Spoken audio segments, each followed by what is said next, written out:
Bonjour, ici Francine pour les carnets de Francine. Aujourd'hui, dernièrement, on me demandait comme question, qu'est-ce que vous pensez de comment on peut faire pour nettoyer la colère? Et c'est sûr qu'avoir de la colère, il faut être conscient que quand on se met en colère, c'est parce qu'il y a une émotion qui monte. Il y a quelque chose, il y a une blessure, et il faut trouver la blessure. Est-ce que c'est une blessure de rejet? Est-ce que je suis en colère parce que cette personne-là vient de faire monter de la tristesse à l'intérieur de moi? Est-ce que je suis en colère parce que je sens que je suis pas écoutée quand j'ose m'exprimer?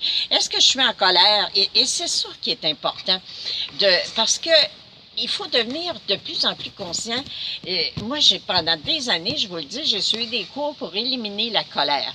Et mes premiers Ho'opono, ça a été des Ho'opono, mes suivants, ça a été des Ho'opono pour comment j'ai créé la colère qui habite en moi, de demander, cher Dieu, je te demande de nettoyer, de transformer en pure lumière en moi toutes les mémoires conscientes, inconscientes qui ont créé la colère qui habite en moi.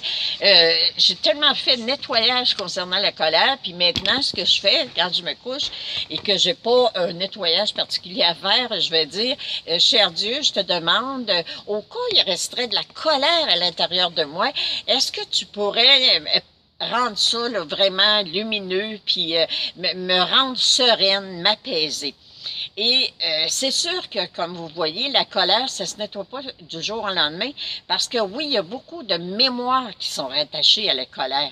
Et c'est ça qui est important, je vous le dis, c'est important de mettre un mot. Qu'est-ce qui vient de me mettre en colère? Et je me suis rendu compte dernièrement que j'ai eu quelques malaises physiques et le message que je recevais de mon corps, c'est que oui, il y avait de la colère, il y avait une forme de colère à l'intérieur de moi qui voulait sortir, et c'est sûr que consciemment, je ne savais pas c'était quoi.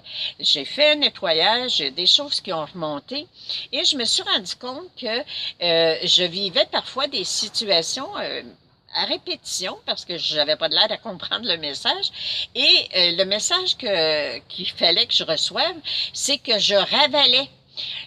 Au lieu d'être capable de dire, je vous ai déjà dit qu'un jour, j'ai eu un message céleste qui me disait, si on te fait de la peine, si les gens sont pas gentils avec toi, apprends à le dire qui te font de la peine.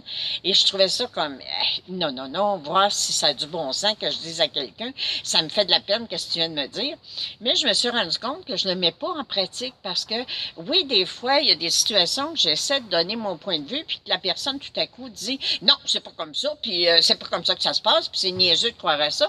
Et plutôt que de dire à la personne, ben, dans quel sens tu me dis ça, je ravale. Je me dis, bon, elle a le droit de penser qu'est-ce qu'elle veut, mais c'est pas à l'autre que je fais que mon estomac va se nouer. C'est pas l'autre qui va avoir des malaises dans son corps physique, c'est moi-même. Alors, exprimer sa colère, c'est tout simplement d'être capable de dire dans quel sens tu viens de me dire, de prendre tout de suite conscience que, oh, je suis en train de ravaler, oh, je suis en train de ne pas me respecter en demandant une explication. Et automatiquement, en demandant dans quel sens, je vous le dis tout le temps, les deux personnes peuvent s'expliquer, puis après ça, vous mettez un mot, puis vous nettoyez ce qui vous dérange. Alors, soyez vraiment dans la joie, parce que la vie est belle. Merci, à bientôt, merci de partager, je vous aime.